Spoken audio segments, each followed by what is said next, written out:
এই hello guys, আমি আছি আপনাদের সঙ্গে CK. You are watching TTC technical CK. আজকের ভিডিওতে আমি আলোচনা করতে যাচ্ছি আপনাদের সঙ্গে Mi 11 ফোনটি সম্পর্কে। Mi 11 ফোনটি বাংলাদেশ এবং ইন্ডিয়ার বাজারে লঞ্চ করতে যাচ্ছে Xiaomi। তো এই ফোনটি ফুল স্পেসিফিকেশন আজকের ভিডিওতে জানাবো। তো চলেন ভিডিওটি স্টার্ট করা যাক। Let's start our today's video. তো যদি ডিজাইন এবং বিল্ড কোয়ালিটি নিয়ে কথা বলতে যাই, তাহলে Mi 11 ফোনটি দুটি ভেরিয়েন্টে এসছে। 196 গ্রামের ভেরিয়েন্টটি হচ্ছে গ্লাসের এবং 194 গ্রামের ভেরিয়েন্টটি লেদারের তৈরি। এই দুটি ভেরিয়েন্ট এসছে।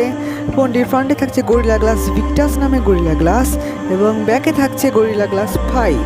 আর লেদারের ভ্যারিয়েন্ট এবং অ্যালুমিনিয়াম ফ্রেম, মানে লেদারের যে ব্যাগটি থাকছে সেখানে লেদারেরই ব্যাক কভার থাকবে এবং অ্যালুমিনিয়াম ফ্রেমের।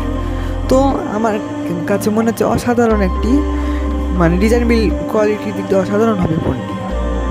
তো এবারে কথা বলি ফোনটির ডিসপ্লে নিয়ে। তো ফোনটিতে ইউজ করা হয়েছে 6.81 ইঞ্চিসের full HD plus super AMOLED display. এই ডিসপ্লেটি 1 বিলিয়ন কালার্সের HDR10+ সাপোর্টেড এবং 120 Hz রিফ্রেশ রেট থাকছে এই ফোনটিতে। 1500 নিটস প্লাস ব্রাইটনেস 2K রেজুলেশনের ডিসপ্লে, যেটি 1440x3200 পিক্সেল। 515 ppi ডেন্সিটি থাকছে এই ফোনটিতে। তো কন্টেন্ট গ্রাফিক যেরকম শার্প কন্টেন্ট পাবেন, সেই সাথে কন্টেন্ট গ্রাফিতে পাবেন অসাধারণ এক্সপিরিয়েন্স ব্রাইটনেস বেশি থাকার কারণে। তো চলুন কথা বলি ফোনটির পারফরমেন্স নিয়ে। তো ফোনটিতে অ্যান্ড্রয়েড 11 MIUI 12.5 ইউজ করা হয়েছে।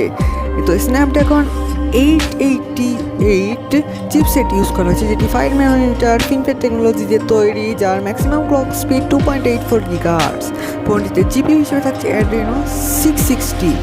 তো 888 চিপসেটটি স্ন্যাপড্রাগন 865 থেকে অনেকটাই বেটার পারফরমেন্স করে। তো সেই ক্ষেত্রে গেমিংয়ের দিক দিয়ে যেমন হচ্ছে বেটার এক্সপিরিয়েন্স পাবেন, সেই আবার মাল্টি টাস্কিংয়ের দিক দিয়েও পাবেন বেস্ট এক্সপিরিয়েন্স।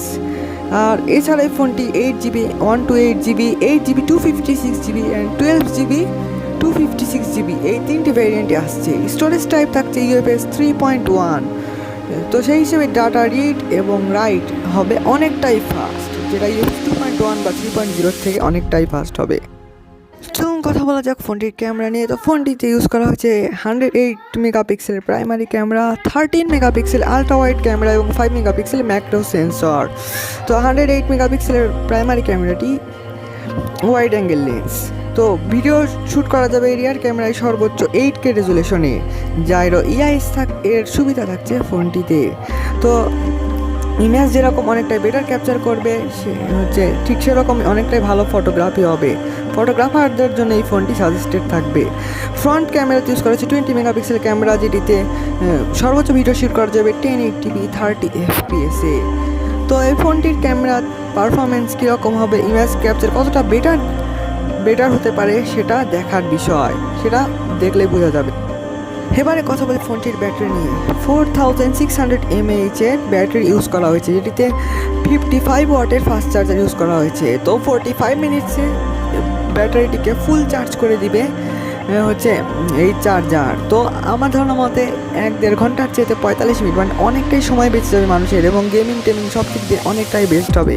সাথে থাকছে 50 ওয়াটের ওয়্যারলেস চার্জার, যেটি আসলে আমার কাছে অসাধারণ একটি ফিচার বলে মনে হয়েছে। এছাড়া 10 ওয়াটের রিভার্স চার্জ, অর্থাৎ যে কোনো মোবাইলকে ফোনের উপরে রেখে আপনারা চার্জ করতে পারবেন, ওটা 10 ওয়াটে। তবে আমার ধারণা মতো 18 ওয়াট দিলে হতো। তবে সেই ক্ষেত্রে ব্যাটারির দিক দিয়েও এবং চার্জিং সব কিছুর দিক দিয়ে Xiaomi অসাধারণ একটা কাজ করেছে Mi 11-এর মানে প্ররোচনার ক্ষেত্রে।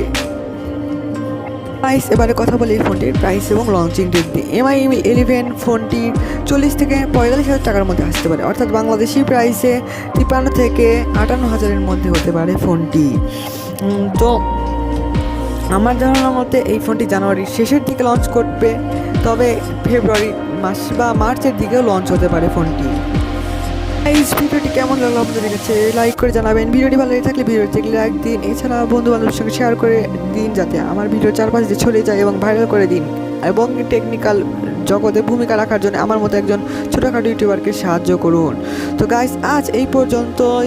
আবার দেখাবে অন্য নতুন কোনো ভিডিওতে। ততক্ষণ পর্যন্ত ধন্যবাদ সবাইকে। আসসালামু আলাইকুম, আল্লাহ হাফেজ।